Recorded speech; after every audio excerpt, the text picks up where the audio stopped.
Assalamualaikum warahmatullahi wabarakatuh. Kembali bersama saya Dr. Dilan, sang observer of life.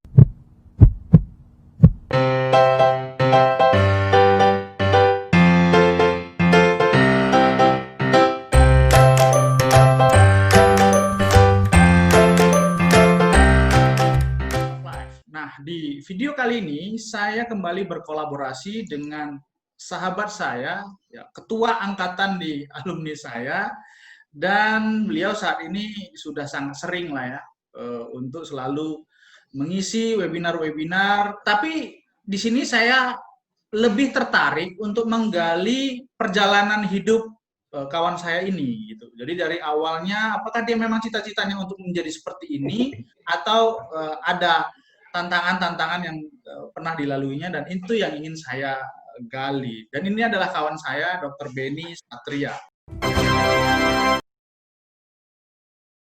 Oke, sehat Pak Benny? Alhamdulillah sehat, terima kasih Din. Jadi aku panggilnya Dino aja ya. Nah, boleh. Di kesempatan yang sempit ini waktunya, ya saya akan mencoba efisien mungkin menggali informasi, dan kita mulai dari mungkin dari sini ya. Nah, ini kan CV ya, ini CV yang dibuat Dr. Benny sebenarnya ya saya ambil. Nah, ini yang menjadi bahan untuk didiskusikan. Nah, Dr. Benny kan awalnya menjadi seorang dokter tamat 2005 ya, karena kita masuk sama di 99, mungkin tamat yang beda. Jadi beda yang antara yang serius dengan yang agak kurang serius. Nah, jadi dulu awalnya menjadi seorang dokter, sekarang menjadi doktor ilmu hukum kesehatan. Nah, inilah yang mau ditanya, apakah dari awal tamat kuliah itu, tamat SMA, memang punya cita-cita untuk ingin menjadi pembicara besar, atau hanya sebatas dokter umum biasa, atau seperti orang lain tamat dari spesialis ya mungkin yang favorit lah, bedah, interna atau anak atau apa. Nah, bagaimana sebenarnya awal mulanya Dr. Benny itu masuk kuliah kedokteran ini, cita-cita atau bagaimana? Oke, baik. Terima kasih Dr. Dino. Ini sahabat saya. Sudah lama berdiskusi banyak ya, tapi ya karena kesibukan. Ya, pertama untuk bermimpi menjadi dokter aja nggak berani dulu. Jadi kalau ditanya cita-cita, kebetulan saya anak ketiga dari 5 bersaudara. Nomor 1 perempuan, kakak saya panggilnya, kemudian abang saya, kemudian adik-adik. Oke. Di awal tuh ya SMP, SMA, cita-cita saya jadi tentara sebenarnya, bukan jadi dokter. Jadi kepingin jadi tentara, tamat SMA itu kepingin jadi tentara. Jadi ingin melamar tentara, alhamdulillah dilarang orang tua gitu ya.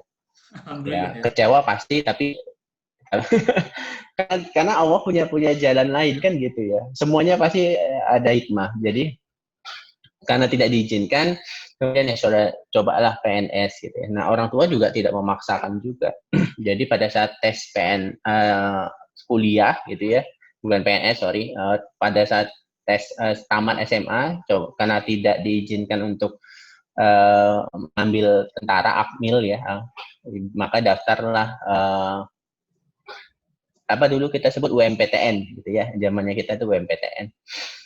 Yes, waktu UMPTN saya nggak ada diskusi ke orang tua, langsung aja ngambil kayaknya kedokteran keren ini gitu ya. Terus kemudian saya ambil juga sastra Inggris, kemudian satu lagi kuliah saya ambil IPC, satu lagi saya ambil psikolog.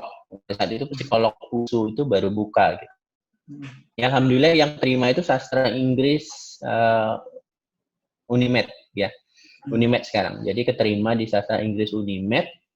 Kemudian ada tes lagi di D3 MIPA USU, ilmu komputer, karena memang saya tertariknya tuh ilmu komputer sebenarnya.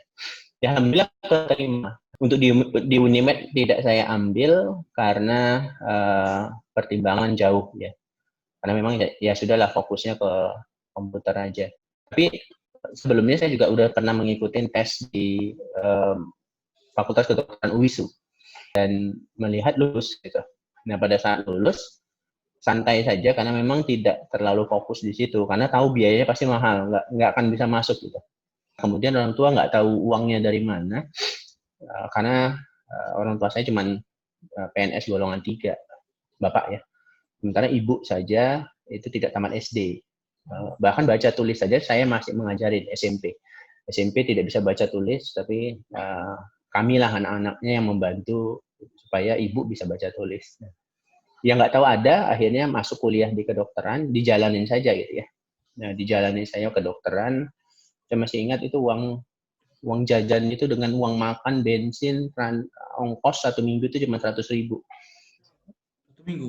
Yang saya berpikir sekarang juga, loh, cukup ya 100.000 untuk 1 minggu. Di situ makan, di situ uang bensin, dan yang lain gitu ya. Ya nggak tahu, tapi cukup pada saat itu. 1 minggu cuma 100.000. Baik.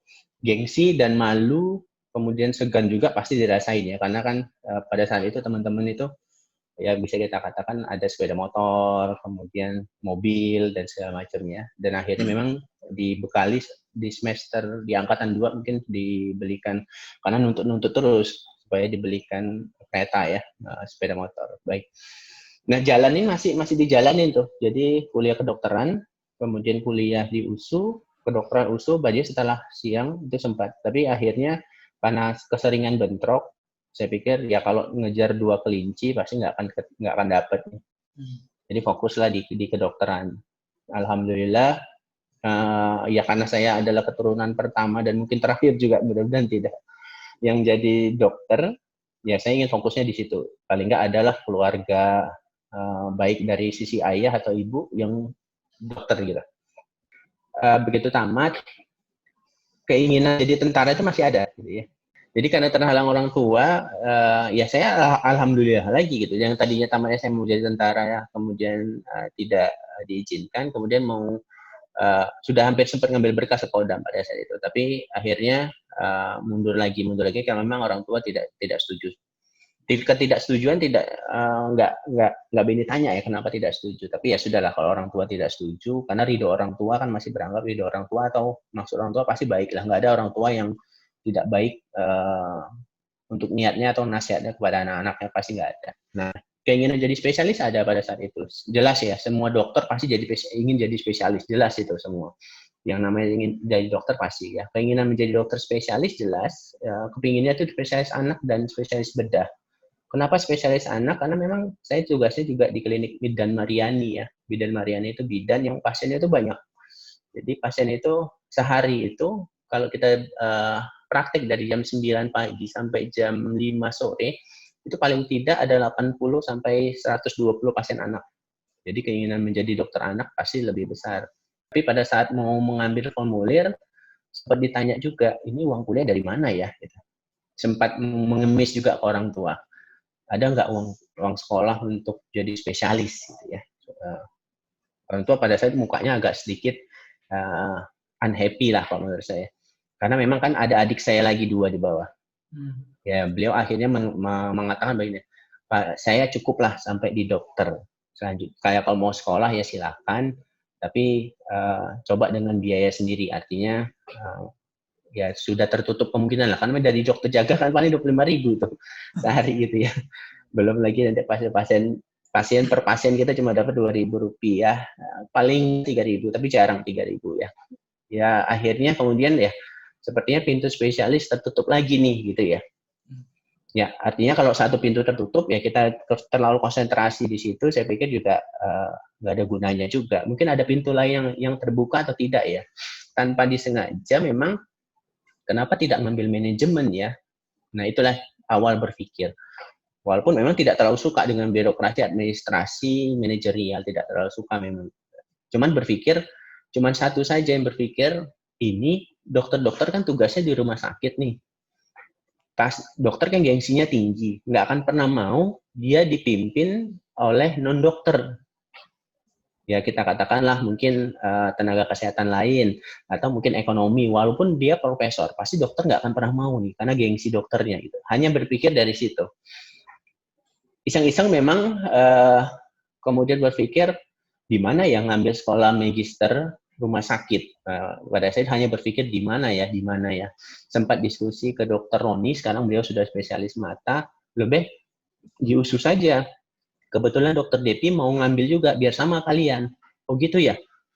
Oh, ya udahlah nantilah Benny ke sana ambil formulir. Nggak tahu tiba-tiba dokter Roni datang bawa formulir dan brosur pada saat itu. Bingung, uang pendaftaran dari mana, uang sekolah dari mana, kemudian uang masuk, uang kuliah dari mana. Ya alhamdulillah pada saat itu memang nggak ada gitu. Tapi nggak tahu ya, rezeki ternyata ada, akhirnya uang itu dapat langsung daftar. Nggak, kan mahal gitu waktu pada saat itu. Ya bersyukurlah terbantu dan ketemulah sama dokter Depi, sekolah Magister Administrasi Rumah Sakit di USU gitu. Nah ternyata pada saat sekolah ini kerjaan istri nih. Saya waktu itu masih praktek di PKBI, Perkumpulan Keluarga Berencana di klinik, mengurusi outreach, program tentang aborsi aman, tentang hak-hak kesehatan reproduksi perempuan, kemudian berpraktek juga di klinik Mariani, kemudian berpraktek juga di klinik di Titipapan, ya, yang sekarang sudah menjadi milik dokter Yuda, teman kita juga. Baik, jadi di tempat itu nggak tahu, ini iseng gitu ya, saya juga nggak tahu, istri, kemudian dokter juga, dokter Fitri, membuat lamaran tanpa sepengetahuan saya untuk melamar sebagai dokter klinik kecantikan Natasha Skincare. Gitu. Tanpa sepengetahuan memang ternyata lulus, sempat dihubungin bahwa saya lulus, bahwa saya keterima untuk dipanggil interview. Awalnya saya nolak, ini dari siapa? Akhirnya aku yang kirim, kata Fitri ya. Kemudian iseng ini mas, saya nggak tahu berkas dia dapat dari mana, kemudian ijazah dapat dari mana, paspor itu dapat dari mana, surat lamaran siapa yang buat, dia semua yang ngurus itu. Karena saya waktu itu kan sibuk gitu ya, di luar kuliah, kemudian juga kegiatan yang lain. Jadi pada saat keterima disuruh training ke Jogja. Training ke Jogja tidak saya gubris. Minggu depan nelpon lagi, dokter jadi nggak gitu ya. Akhirnya ini juga kebetulannya semua sama. Nggak ada uang untuk berangkat ke Jogja gitu ya. Berarti biaya hidup juga di sana. Tapi nggak tahu juga tiba-tiba ada suruh datang tanda tangan ini ada uang. Nah uang itu pas pula untuk berangkat beli tiket gitu ya. Akhirnya diskusi ini gimana? Mau kita pakai untuk biaya hidup atau untuk berangkatlah karena kepingin sekali. Sebenarnya sangat kepingin itu Fitri untuk kerja di klinik kecantikan Natasha. Akhirnya suaminya yang disorong-sorong gitu. Training akhirnya ya sudahlah, tidak ingin mengecewakan, tidak ingin ribut juga, berantem juga, tapi memang dengan ancaman ya sudahlah Vicky, tapi kalau nggak ada laki-laki di sana aku pulang, ngancamnya gitu, jadi bencong aku nanti di sana, gitulah kira anggapan pada saat itu ya. Ini kecantikan itu kalau laki-laki itu jadi bencong aku nanti di sana gitu. Ngurusin apa lagi gitu. Di sini juga cukup lah, kita cukup dari jawang jaga dan yang lain. Oke, akhirnya berangkat training hampir 2 bulan di sana. Selama training memang nggak nyaman ya, karena kan memang lingkungannya itu ya kayak bukan dokter kalau menurut saya pada saat itu ya, bukan dokter karena memang yang kita urusin itu bukan ngobatin pasien yang membutuhkan, tetapi perawatan kecantikan wajah gitu ya. Ya otomatis pasti pasiennya banyak perempuan, godaannya banyak. Kemudian ada juga yang perempuan jadi-jadian, laki-laki jadi-jadian gitu ya. Baik, jadi ada keinginan pulang pada saat itu. Tapi pada saat itu keinginan pulang itu terhambat karena memang nggak ada uang gitu untuk beli tiket balik. Ya, syukur juga, alhamdulillah juga. Karena kalau ada uang pada saat itu, mungkin saya nggak akan tugas di klinik Natasha. Pasti pulang saya melarikan diri dari training, pasti itu. Tapi karena nggak ada uang, uangnya cuma cukup untuk kebutuhan bulanan tanpa untuk tiket, akhirnya bertahan lah sampai lulus. Kemudian baru ditempatkan di klinik cabang baru yang ada di Medan Fair. Ya coba, karena kontrak 3 tahun, saya harus bertahan 3 tahun, sambil kemudian menyelesaikan pendidikan Magister S2 Rumah Sakit USU. Nah, alhamdulillah selesai. Kemudian tetap bekerja di Natasha, tapi kemudian berpikir nggak mungkin di klinik Natasha saja. Mau sampai kapan? Tua pasti gitu ya, karena kepastian di dunia ini cuma 2, kalau nggak tua mati gitu ya, itu pasti itu, pasti kaya, pasti sukses, pasti yang lain pasti kan nggak gitu. Baik, jadi berpikir harus hijrah deh gitu, hubungilah teman-teman yang sedang di rumah sakit pada saat itu, memang teman dekat dengan yang di Sumatera Eye Center, Mbak ada lowongan nggak untuk sebagai manajemen gitu ya, bisalah bantu apa di situ. Kebetulan beliau welcome, disuruh datang, ketemu, kemudian diskusi, baik, bolehlah membantu di bagian administrasi rumah sakit di situ ya, bagiannya. Nah, pada saat di situ mulailah muncul. Nah, ini baru mulai muncul. Termasuk juga sudah bergabung di organisasi IDI ya, IDI Sumut. Munculnya apa? Masalah-masalah hukum gitu. Dipanggil polisi, kemudian dituduhkan membuang limbah, kemudian persoalan hukum dengan tenaga kerja atau pegawai. Jadi memang tidak fully administrasi, tapi belajar hukum. Ya, kalau kebetulan aja pada saat itu memang di organisasi ID ada satu masalah dokter kebidanan, saya masih ingat, dokter kebidanan yang mengobatin pasien yang sedang hamil kemudian ternyata keguguran.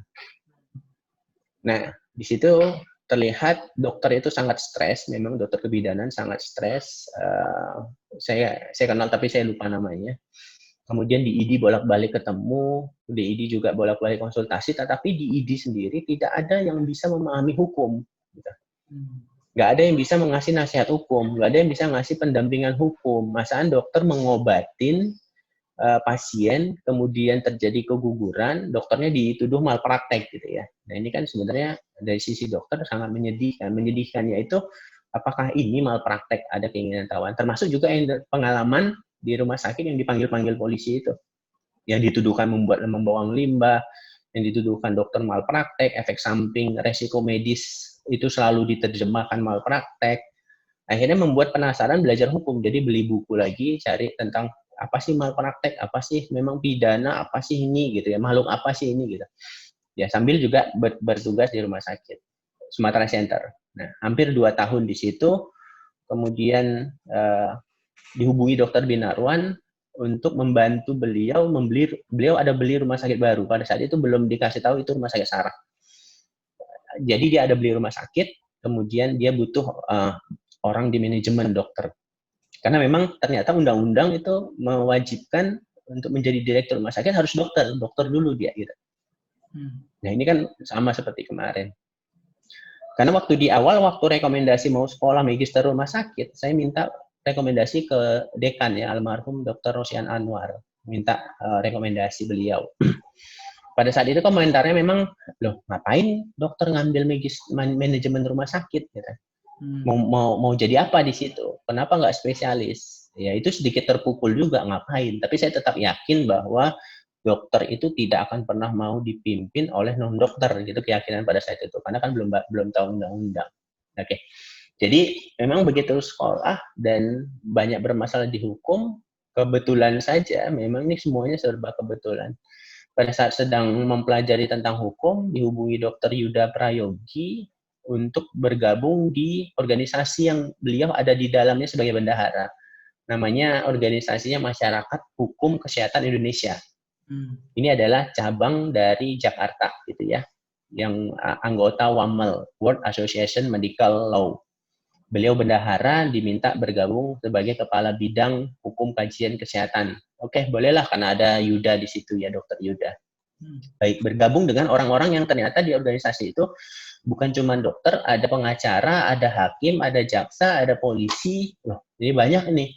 Cocoklah sambil menggali. Memang segampang itu dokter dipidana, kemudian ya semua permasalahan hukum ya, termasuk yang teringat juga kasus dokter kebidanan yang dituntut pasien hanya gara-gara mengobati pasien, kemudian pasiennya keguguran, dan ternyata pun bukan obat gitu ya.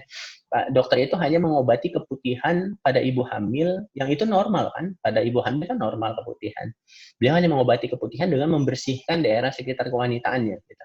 Kemudian keguguran dan dituduhkan malpraktek. Nah, itu kan sangat menyedihkan. Dan itu juga menjadi titik awal untuk memahami hukum gitu ya.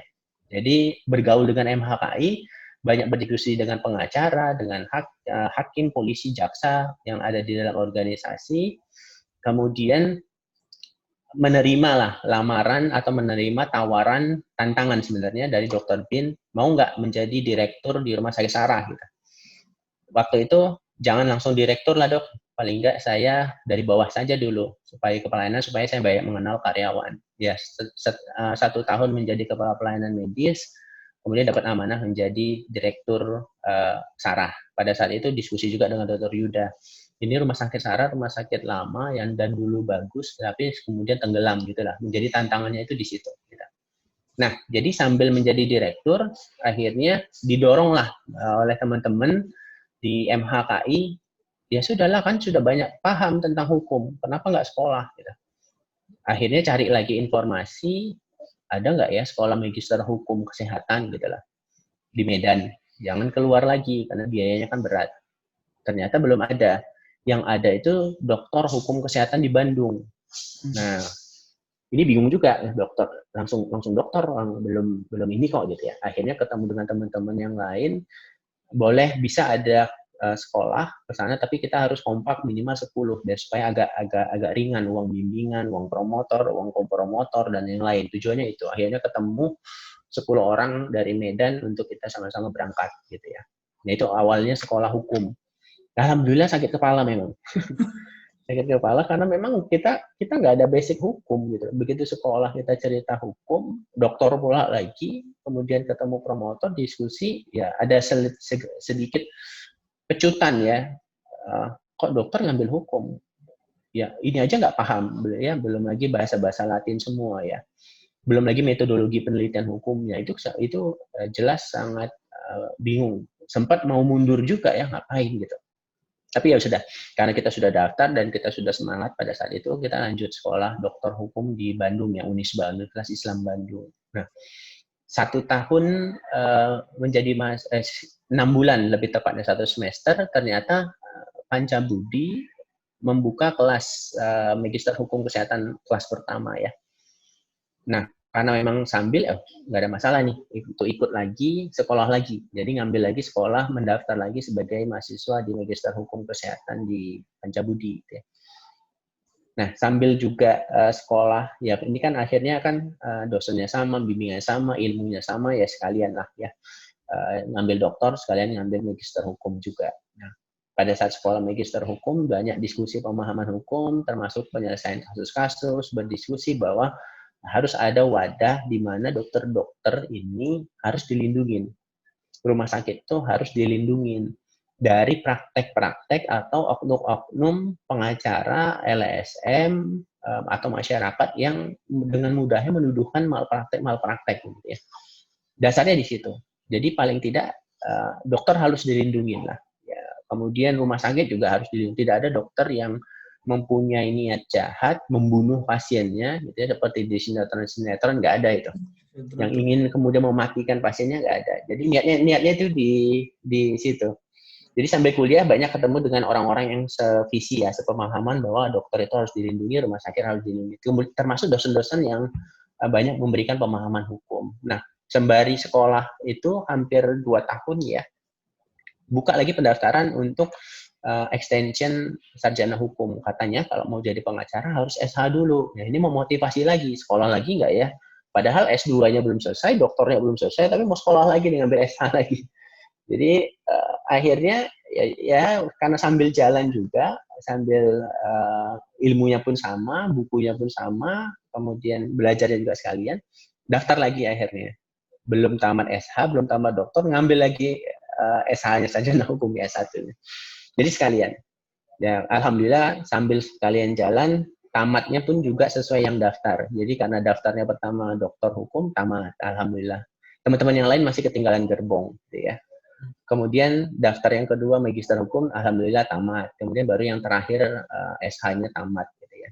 Nah itu yang membuat di luar itu organisasi ya, organisasi yang memang setiap kita berdiskusi ternyata memang banyak ya, sampai hari ini juga ya, banyak memang dokter-dokter yang tidak paham hukum, karena kan memang niatnya dokter itu belajar ngobatin pasien, nyembuhin pasien udah gitu ya. Ya kalau terakhir harus dituduhkan malpraktek itu pasti pusing, pasti stres gitu ya. Di rumah sakit pun itu juga sering terjadi, begitu pasiennya ditolong persalinan meninggal anaknya pasti bilang malpraktek. Padahal tidak seperti itu gitu. Nah ini yang membuat kemudian ya kalau tadi pertanyaannya di awal apakah memang inginnya ke hukum, sebenarnya enggak gitu. Jadi memang niatnya itu kepengen jadi spesialis bedah, pasti itu. Tapi ya begitu pintu itu tertutup gitu ya, pada saat itu kan sudah berusaha daftar, sudah berusaha ngambil formulir, sudah belajar, kemudian sudah mencoba mencari informasi, tapi ternyata terkendala di biaya pada saat itu. Oh mungkin ini hambatannya, oke lah, berarti ini mungkin pintunya tertutup gitu ya. Kepingin juga jadi daftar PTT untuk, karena kan PTT kan dulu infonya teman-teman kalau PTT nanti akan ada bantuan sekolah begitu katanya gitu ya. Kalau kita PTT ada bantuan sekolah katanya. Mencoba juga untuk daftar PTT itu gitu ya. Kan kita harus daftar PTT dulu, setelah PTT diterima kita baru sekolah gitu ya. Jadi kan alurnya begitu. Begitu daftar Betul ya, PTT betul. alhamdulillah memang tidak keterima. Nah, tubel ya. Sebelum ambil tubel kan kita daftar dulu PTT. Daftar mau keterima PTT saja itu yang diterima 3, tapi saya urutan keempat, berarti kan gagal. Coba lagi yang diterima 4, tapi saya urutan ke-7, gagal lagi berarti. Tidak di situ rezekinya. Ya sudahlah. Akhirnya mencoba menikmatin saja perjalanan pekerjaan, kemudian sambil melihat celah-celah tadi gitu lah. Ya termasuk ya kalau sekarang pun akhirnya kemudian mendalami hukum, karena memang di pekerjaan sekarang itu memang semuanya itu, makanya saya selalu sampaikan ke teman-teman, menjadi direktur, sekarang saya direktur Rumah Sakit Bunda Tamrin ya, dikasih kepercayaan, tapi di luar jadi direktur Bunda Tamrin sebenarnya setelah resign dari Rumah Sakit Sara sebagai direktur, sebenarnya fokusnya tuh ingin melindungi dokter dan teman-teman di rumah sakit, itu fokusnya. Jadi kami membentuk yang namanya Achilles Health Law Indonesia. Itu wadah di mana kita sebagai konsultan hukum bisa memberikan pemahaman-pemahaman terhadap hukum rumah sakit dan hukum kedokteran. Fokusnya kepada perlindungan dokter, bagaimana agar tidak serta-merta semuanya dipidanakan, semuanya kemudian dituduh malpraktek dan lain sebagainya. Jadi kita membentuk itu jadi konsultan hukum. Awalnya saya di Bunda Tamrin itu konsultan hukum Rumah Sakit Bunda Tamrin awal.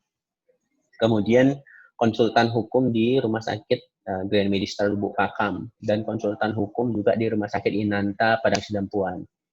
Nah, karena direktur Bunda Tamrin itu di Agustus mengundurkan diri, saya konsultan di situ, kemudian dimintain tolong untuk paling tidak membantulah dulu sementara di manajemen, ya karena sambil mencari direktur, saya sampaikan dengan kesibukan sebagai dosen juga ya, dosen juga di IKES Helpet, dosen juga di Pancabudi, dosen juga di NTU Akademi Nomensen, kemudian juga di beberapa kelas online.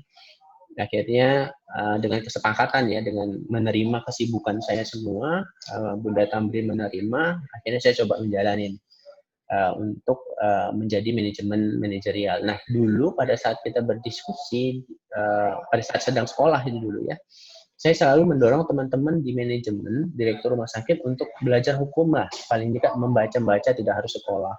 Karena menjadi direktur itu tidak hanya perlu butuh pemahaman, pengetahuan tentang administrasi rumah sakit saja, tentang bagaimana manajerial rumah sakit saja, tapi kalian harus semuanya itu, karena saya juga pengalaman di situ, semuanya itu yang banyak kita pelajari adalah semuanya berimplikasi ke hukum. Sebaiknya seorang direktur itu juga harus punya pemahaman terhadap hukum perumah sakitan, tidak hanya dari sisi manajerial saja. Jadi menjadi dokter itu tidak harus, ya setelah saya nikmatin ya, fokuslah menikmatin, karena memang selalu ingat dengan pesan, apapun profesi kita, apapun pekerjaan kita, selama kita fokus kepada satu titik, yakinlah gitu ya, pasti kita akan sukses di bidang itu. Mau kita jadi dokter spesialis, silakanlah jadi dokter spesialis yang terbaik di bidangnya gitu. Fokuslah di bidangnya itu gitu. Ya, kalau ingin menjadi dokter umum ya silakan, tapi tetap dari dokter umum plus yang fokus di bidangnya. Ya kalau ingin menjadi manajemen rumah sakit ya fokuslah di bidang manajemen rumah sakit. Saya hanya ingin fokus di situ, tidak ingin kemudian berdampak pada yang lain. Jadi kalaupun ingin menjadi direktur, fokusnya itu hanya ingin melindungi. Gitu. Mungkin itu yang bisa saya sharing ya, Din.